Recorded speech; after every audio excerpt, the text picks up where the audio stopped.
Welcome to this published author's interview. My name is Kenneth Muyingo, and with me I have a special guest that I'm going to be interviewing. First, I just want to mention, if you would like to write a book and you would like to connect with like-minded people who are doing exactly that, there is a link with the interview for you to join the group, become an author, and write your first book to connect with like-minded people who are doing the same. And with that said, I would like to get into the interview by asking my guest to say hello to our viewers and listeners and to introduce herself. Oh yeah, hi, my name is Genie Hermoso. I'm a self-published author. I started publishing last year in 2019 in around August. That was my first book. And since then I've had 5 books on Amazon, and it's wide as well. And it just started with a book that was sort of based on my life and based on what the political climate in America right now. So it just inspired me to write and to write more books. I'm currently writing the 3rd book of the series, and hopefully it's going to be the last book, because my book is about love in the time of the Trump era, and basically is, can you love someone, or can you be in a relationship with someone, support someone like Trump if you don't have the same values? So it started that way, and I have book 1 and book 2 on Amazon, and it's wide as well. But it started that way, and then I also made like 3 clean or sweet contemporary romance novels as well that are standalone novels. It just started with that book, Love in the Time of the Trump Era. What happens when you fall in love with someone, or when you're in a relationship with someone that doesn't have the same values as you. Yeah. Wow, 5 books. Yes. And you started last year. I started in August last year, and it's pretty crazy. I don't know how I'm doing it, because I have a full-time job and I write at night. So to people that have a lot of excuses, there's no excuse. I work in healthcare, so yeah. Wow, amazing. And the first book, that I'm really curious about that. Tell us about the first book. What's the vision that you had for this book? You mentioned love in the Trump era and this, but I'm curious, what's the underlying vision that you had for the book? So the underlying vision was basically what was going on in America, because I'm an immigrant in America. I came here 7 years ago, and that was pre-Trump.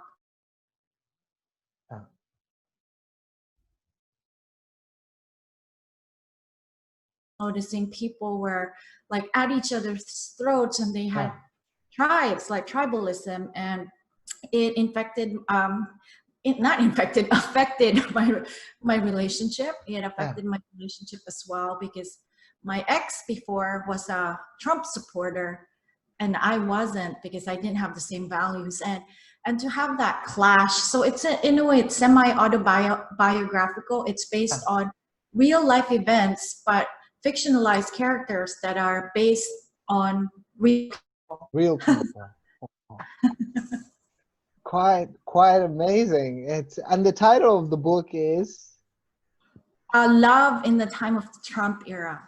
Love in the Time of the Trump Era. Wow. That's quite amazing. And so you mentioned you being an immigrant and having been in a relationship with someone who had different political views from you. But I'm thinking there's millions of people like this in America. And something must have happened that like really inspired you to get on this journey. What would you say that was? What inspired you to write this book? So what really inspired me was the breakdown of that relationship, you know, because essentially at the basic level, the values were not the same. Yeah. And what really inspired me as well, another is people, because when I started, people were really nice. You know, I lived in New York and New Jersey, and strangers would help, like a stranger helped me out. You know, it was like that. And to be to finally, like after the 2016 elections, to wake up in a new reality where it's changed and where people are tribalized. And I really want to, it's more like a social commentary of what's happening in America, that Americans are not willing to listen. At the same time, it's in the, it's under the guise or a lens, an immigrant, like a outsider looking in, but I add comedy there. Like, it's funny, the characters are wacky, it's a romantic comedy, if you believe that, because it will, I believe that fiction that's based on reality, people will be able to swallow it easier. You know what I mean? They will take it easier. Yeah. Amazing. Yeah. And I'm thinking, like, being through, like, knowing what you know because of what you've been through. I mean, being in a relationship with someone who had different views from you and values. If somebody is watching our interview and they find themselves in that same place, what would you share with them, knowing what you know, if they're dealing with a relationship and their partner sees the world in a completely different way from them? So what would I advise them, you mean? Yes. Personally, for me, I think it's really important that when you are in a relationship, you have the same values in the first place, because you will clash. And that's something I learned in the hard way, because my relationship didn't last, you know, it ended because of that. But for people that have been together for years, one of my clients, she told me, you know what, this is temporary. This political climate is temporary. And you're basing your life, your entire life, on one person that's not going to be there forever. So you have to think about the long term. So don't think about what you don't share or the views that you don't share together, but look at the whole experience and the relationship as a whole, and don't just pinpoint like, oh, this is where it's not working. You know, in my case, other values were also different. So it's more than that, but that's my advice to people. Just look at the whole picture and look at the pros instead of the cons of the relationship if you want the relationship to work. Wow. Yeah. Amazing. Thank you so much. Great advice. And you have published 5 books since August 2019. Mm-hmm. Do you consider yourself as a naturally talented writer, or would you say that writing is a skill that you've developed over time? I think writing will always be a skill that you will develop over time. It's like cooking, you know, you might be a great cook, but if you stop cooking, you would lose that skill. It's the same. I used to be a pianist before I would play the piano. I don't practice it anymore. Rusty. Writing is a skill. The more you do it, the more you get better at it. It also helps to have an editor, because as a writer, you're like, oh, I'm an editor, I can do this myself. But if you hire a good editor that will point out, you know, inconsistencies in your writing, and just it will really help you. So it's a skill, and also feedback from your readers as well. Like, hey, I want it to be this way, to be. So it's a constant feedback, and it's a skill you have to continue and you have to hone. Good. Wow. Thank you so much. Yeah. And I have another bonus question here. Looking at 2020 and how the world has been disrupted with the global pandemic and everything around it. And there's people who had dreams that have been shattered this year. There's businesses that have been closed, jobs that have been lost. People have lost loved ones. If somebody is still here, but they feel like they've been dealt a bad hand for the year 2020, what would you share with them? Oh, so basically, because I've been dealt a bad hand this year too, I can't really, I've actually gotten sick with COVID. So, Oh my. Yeah, because I work in healthcare, but I'm here. So, and also the jobs, I'm a contractor right now. I'm lucky to have a job. Yeah, So that's the thing is 2020 is just 1 year out of your entire life. And you yeah, can allow just 1 year of your life to define everything.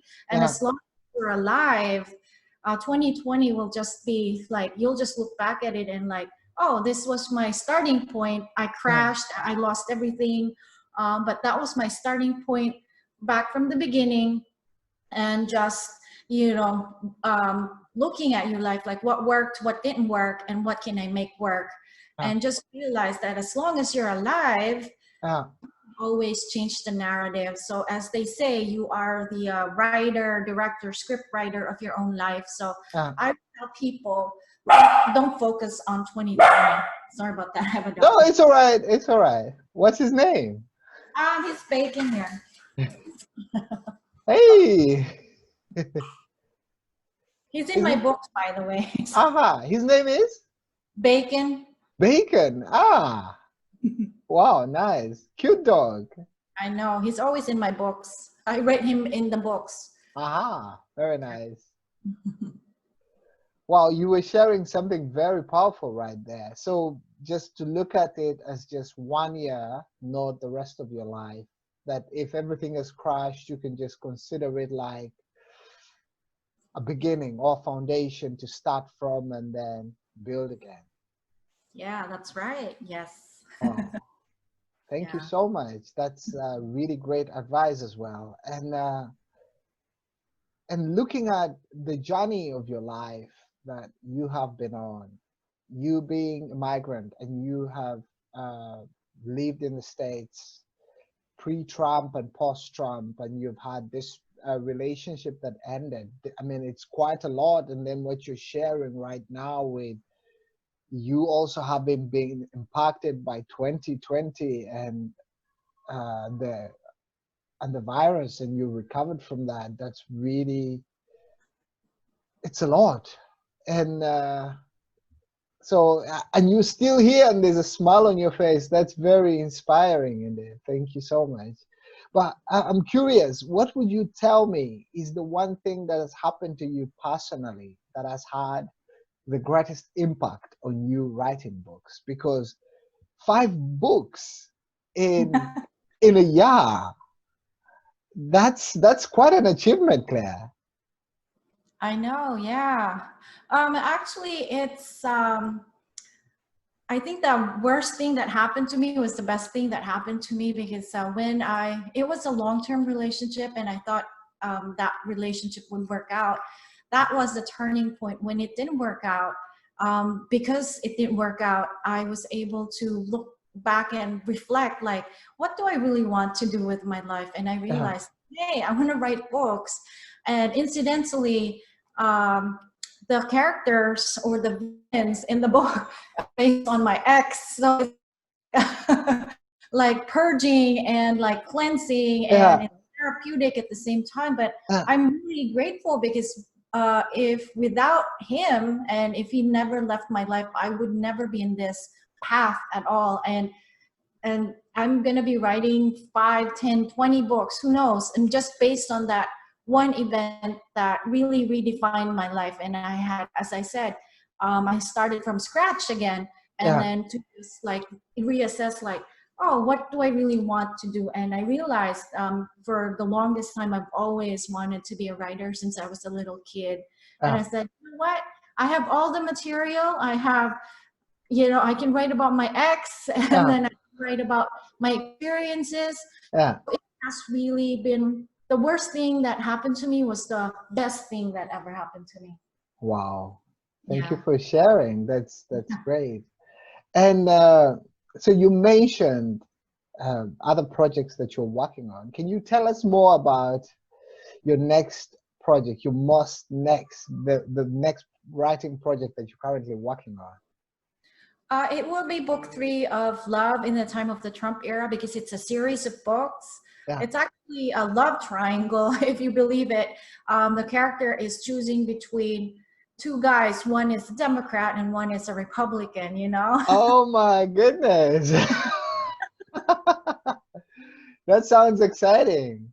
I know, and it's really based on real-time events. Like they talk a lot about what's going on right now in history, in this point of history. So Uh, I put fictional characters in real life settings. uh, So, and with real life problems like relationship problems, you know, uh, so uh, but with humor and lightness in it, so that it's more easy for people to accept in this political climate. So yeah. Wow, amazing. Very nice. And I see you have the great company of bacon. yeah. Is wow, that's really nice. And this was really inspiring. Thank you so much for making time for the interview, Genevieve. I'm curious, where can people buy your books? So I'm in Amazon, so look for Genie Hermoso, Genie Hermoso, Hermoso, and I have a website, www.homeofgenie.com. So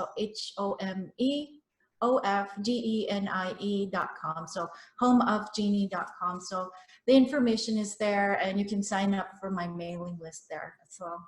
Amazing. So we will put those links as well with the interview. And if somebody would like to also contact you, would you say that your website is the best way to contact you, or is there another way that you prefer for people to contact you?